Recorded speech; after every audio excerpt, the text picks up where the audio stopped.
Hello everybody, I'm Michael Giacchino. I write the music for Lost, and I just wanted to welcome you to the official Lost video podcast.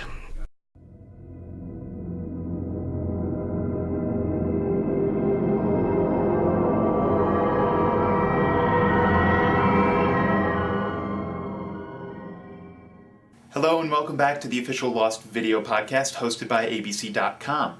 I'm your host Chris, and today we're going to be going behind the scenes with Michael Giacchino for Tour the Scoring Stage. We did this a couple of seasons ago, back when we were only doing audio podcasts, but now that we're doing video podcasts, we figured it'd be great to go back behind the scenes and actually see a Fulpamba as well as hear it. When I started working in TV, my fear was that I wasn't going to be able to work with live orchestra because when I started on Alias, there was no shows essentially that was using a live orchestra because it's expensive, and over the years synthesizers have come to replace live musicians, which is very sad. So when I met JJ, one of our first conversations was, I felt like we had to do it with a live orchestra. I didn't want a standard orchestra for this show. I just wanted something that was not typical for what you would get on a show about characters stranded on an island. So the orchestra I put together was, trombones, 4 trombones, a string section, a crazy percussion a group of just crazy stuff back there, a harp player, and a piano player. This is Mark. Mark is a great piano player, and I'm lucky to have him on everything I do. Can you give us a little example of what the show sounds like piano-wise? I mean, so far this week what I'm seeing is...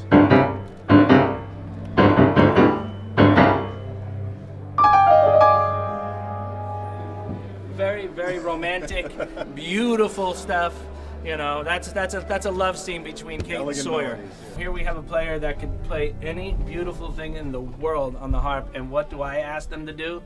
I go say, okay, grab the low C and you hit it with your nail 14 times, at a tempo of 60 BPM, right? And I'm glad to do it. It's just, they say that, but come on, they'd much rather be, I'm sure. I always feel so bad when I write that note, and I'm like, ugh. But we are glad to do it. What does it sound like? Can you grab that?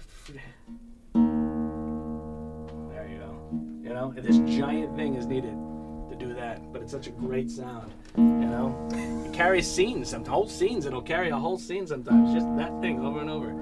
When I worked on Alias with JJ, I'd get a tape and I would watch the entire episode and I'd be like, okay, I get the episode and I get what the story is, and I'd start working on it.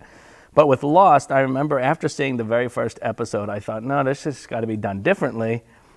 And what I wanted to try and do was, what I'll do is when I sit down to write an episode, I'll watch it only a scene at a time.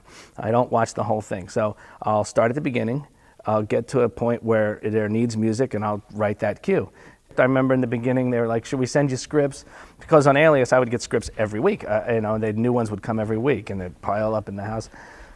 On Lost I said, I don't want anything, nothing, because I don't want to know. I mean, for me, I just wanted to kind of do the best job I could for the audience and hopefully make them feel as on the edge of their seat as they need to be with the show. I don't know if that works or not. I have no clue, but for me it's kind of fun, and it's a different way of approaching the job that I do, which is normally done very, watch the whole show, put music here, and here, where this feels a little bit more creative to me. My name is Carl Vincent, and I'm a low-frequency modulator, or bass player, if you will.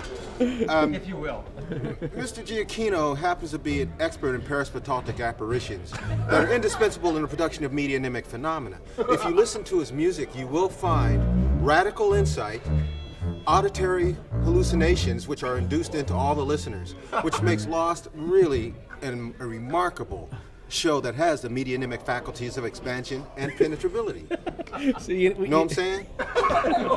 We have not yet been able to figure out if he has a high IQ or low IQ. We're still working on that. We have teams of scientists figuring that out. Well, the proof is in the pudding.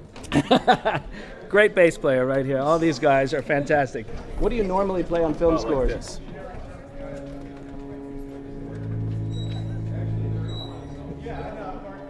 And that must be exciting for 3 hours. Painful. So I have to try and move and around. what's it like when you come here for Lost? What's the...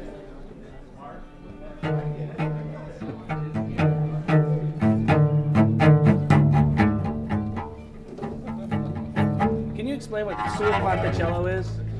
It means in Italian near the bridge, and that's what I'm doing here. Hear that cool, like it's a cool, scary kind of a sound, isn't it? And then you can go right off to the other side.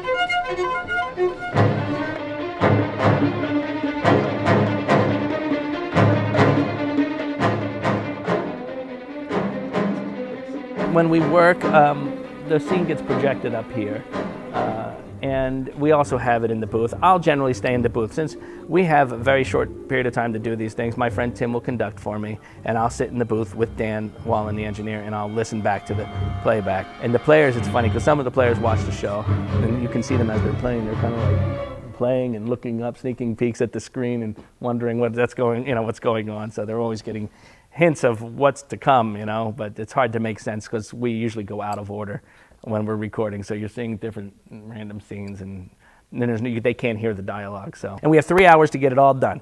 We have to get it done in 3 hours, or I get fired. So it's here. This is the percussion room. I don't know if you can come in here and see this.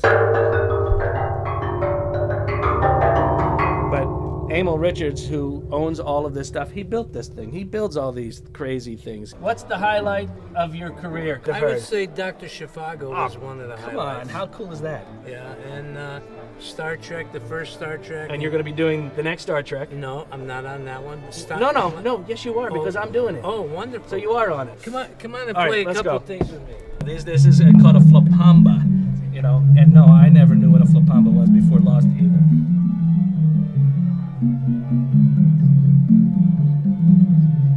Isn't that cool? It's a great, eerie sound, And this is an actual piece of the crashed airplane.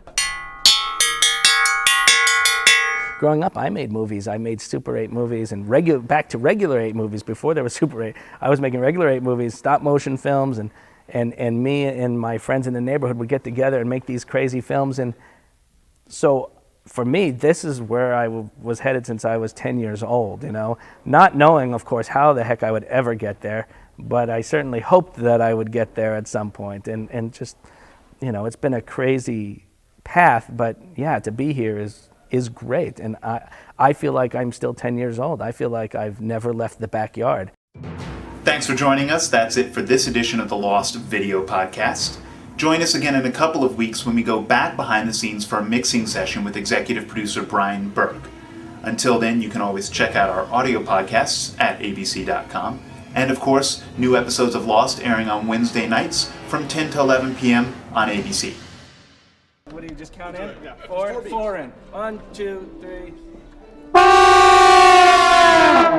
It's ABC made us hire them. Believe me, I would get rid of them if I could.